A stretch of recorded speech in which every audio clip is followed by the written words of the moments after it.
Recently मेरे दादाजी मुझसे बोले, बेटा हमारी जिंदगी का सबसे बेस्ट समय हमारा बचपन होता है। ये बोलकर वो अपने डायपर में हगने लगे। तो मैंने इस बात पे थोड़ा गौर किया और मुझे पता चला कि यस, बचपन सच में बहुत रैंडम होता है। बचपन में एक बार साइकिल की चेन चढ़ाते समय मेरा हाथ आ गया, तो मैं भाग के अपने अपाहिज दोस्त को भी ले आया कि उसके भी हाथ आ जाए। बचपन में मुझे मेरी दादी का चरित्र सही नहीं लगता था, क्योंकि वो मुझे डेली नया तारा दिखा के बोलती थी वो तुम्हारे दादाजी है। बचपन में मैं थोड़ा भोला भी था, ऐसे फालतू किसी को उंगली नहीं करता था, वरना फिर मैं 9 तक ही गिन पाता था। एक तो तब कोई भी आके गिनती पूछ लेता था, और उंगली करते समय गिनना कितना मुश्किल होता है पता है। बचपन में मैं और मेरा भाई हमेशा WWE देख के लड़ते थे, क्योंकि माँ बाप की जायदाद लड़ने लायक थी नहीं। एक तो मेरा छोटा भाई बचपन में बहुत शांत स्वभाव का था, बेचारा स्कूल में भी सीनियर से बुली होता था। हाँ, वो सीनियर मैं ही होता था।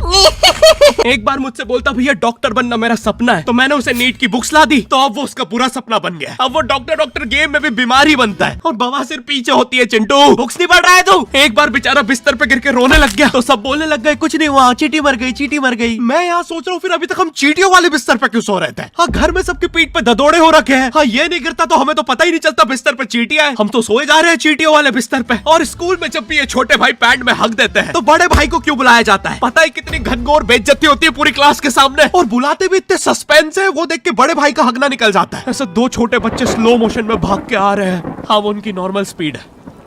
मैं देखता हूँ मेरे भाई को क्राइम सीन से 2 पियून पकड़ के ले जा रहे हैं। उसे ब्राउन रंगे हाथों पकड़ लिया गया। मेरे भाई ने मुझसे जाते जाते कहा, मुझे फंसाया जा रहा है।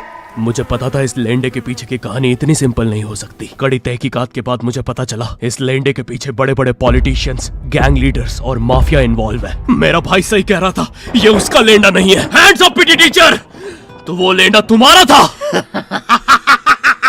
तो तुम्हें पता चल ही गया, तुम मुझे कभी नहीं पकड़ सकते। रुको, भाग गया। जाने दो उसे बेटा, हमने पीटी टीचर के बड़े भाई को बुला लिया है वो लेंडा उठाने।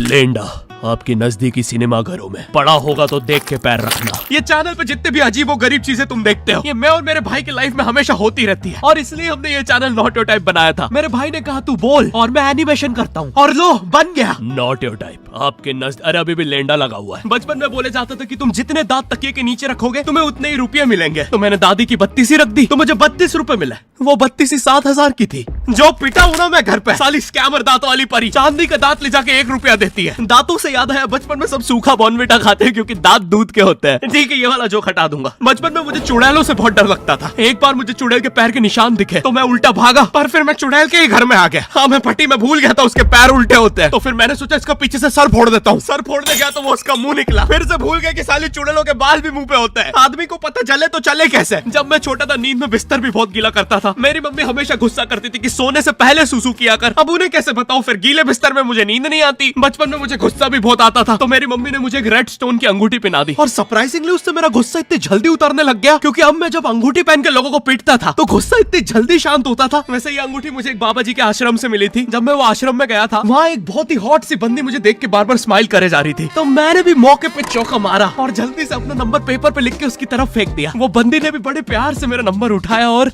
खा लिया।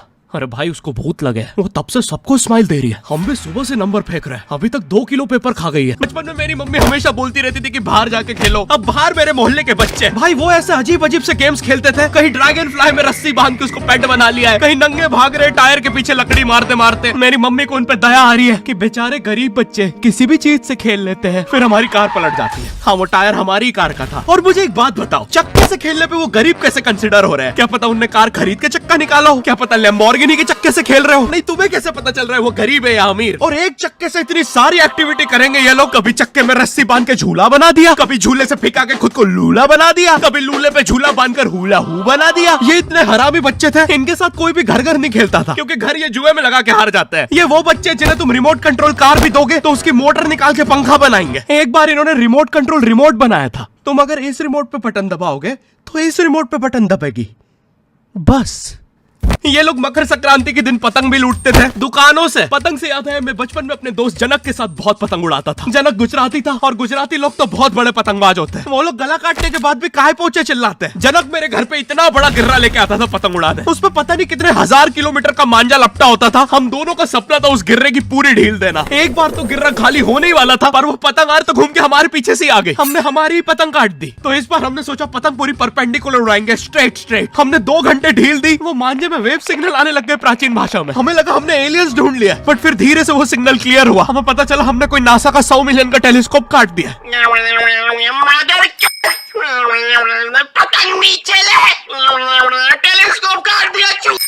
नासा का टेलीस्कोप जैसे ही नीचे गिरा, बच्चों से पहले विसरो ने लूट लिया। बहुत वियर्ड था, इतने सारे बुड्ढे छत कूद के भाग रहे थे। एक तो जनक के मांझे में इतनी सारी गठाने होती थी, वो मांझा इतना भारी हो जाता था, हम चौथे माले से पतंग उड़ा रहे, वो दूसरे माले पे उड़ रही है। बचपन में बोला जाता है किसी भी स्ट्रेंजर से बात नहीं करते, तो फिर मैं इशारे करता था। तो फिर दादी मेरे चरित्र पे सवाल उठाती थी। दादी से याद है पुराने जमाने में एंटरटेनमेंट के लिए कुछ होता नहीं था, तो लोग 7-7, 8-8 बच्चे पैदा कर लेते थे ताकि उन्हें जायदाद पे लड़ता देख मजे ले सके। मेरे पापा के 5 भाई और 4 बहनें हैं, टोटल 9 बच्चे। मेरी दादी ने जिंदगी के 9 साल बस बच्चे दिए। दादी ने 9 साल तक पेट में इतनी लातें खाई है, उनके अंदर से एब्स आ गए थे। मेरी दादी लिटरली अंदर से टूट चुकी थी। उनका इतनी बार ऑपरेशन हो रखा है, उनको डॉक्टर ने टाकों की जगह चेन लगा दी थी। भाई आज के जमाने में तो इतने बच्चे कोई पैदा नहीं करता, उल्टा अबॉर्शन करवा लेते हैं। और यस, मैं अबॉर्शन बोलूंगा क्योंकि मुझे जेल नहीं जाना। एक तो इंडिया में भी अबॉर्शन करवाना लीगल है, लेकिन बच्चे का जेंडर जानना इलीगल है। मतलब तुम मार तो सकते हो, लेकिन किसे मार रहे हो ये पता नहीं कर सकते। तो देखो अब रिस्क कितना बढ़ गया है। क्या पता अंदर शेर बैठा हो या कोई बड़ा गैंगस्टर, क्योंकि तुम्हें तो पता नहीं है तुम किसकी सुपारी दे रहे हो। क्या पता वो अंदर बंदे लेके बैठा हो। बचपन में सबके मम्मी पापा डराते हैं, मस्ती मत करो वरना बोर्डिंग स्कूल भेज देंगे। और मुझे बोर्डिंग स्कूल से इसलिए डर नहीं लगता था कि मैं वहां जाके अपनी फैमिली से दूर हो जाऊंगा। मुझे बोर्डिंग स्कूल से इसलिए डर लगता था क्योंकि वहां पे वो बड़े दांतों वाला ईशान अवस्थी होता है। मैंने पहली बार जब तारे जमीन का ट्रेलर देखा था, तो उसमें वो पागल बच्चे ने आतंक मचा रखा था। फिर मैंने मूवी का नाम पढ़ा, तारे जमीन पे। मुझे लगा बिछाए होंगे इस पागल को पकड़ने के लिए, शॉक वॉक देना होगा तारों से। इसके तो दांत भी इतने बड़े हैं, सारी तारे काट देता होगा। मुझे ट्रेलर देख के लगा कोई एक्शन मूवी है, आमिर खान जोकर बना हुआ है। मुझे लगा यही तारों का जाल बना के पकड़ेगा पागल को। हाँ, ट्रेलर देख के तुम्हें क्या ही समझ में आएगा। एक शॉट में आमिर खान बोल रहा है आपके बच्चे को डिसलेक्सिया है, फिर अगले ही शॉट में जोकर बन के बड़ा मछलियां उड़ती क्यों नहीं। फिर मुझे लगा ये शायद अपने माँ बाप को बोल रहा था। और दया तो मुझे उस लंगड़े बच्चे पे आती है जिसके बगल में ईशान अवस्थी को बिठा दिया था। वो बेचारा उठ के भाग भी नहीं सकता। और मैंने तो सुना था बोर्डिंग स्कूल में बस नॉटी बच्चे जाते हैं, तो फिर इस बेचारे गाय से बच्चे को क्यों यहाँ भेज के रखा है। कहीं ऐसा तो नहीं इसके पहले पैर थे और ये बहुत मस्ती करता था, तो माँ बाप ने पैर तोड़ के इधर भेज दिया।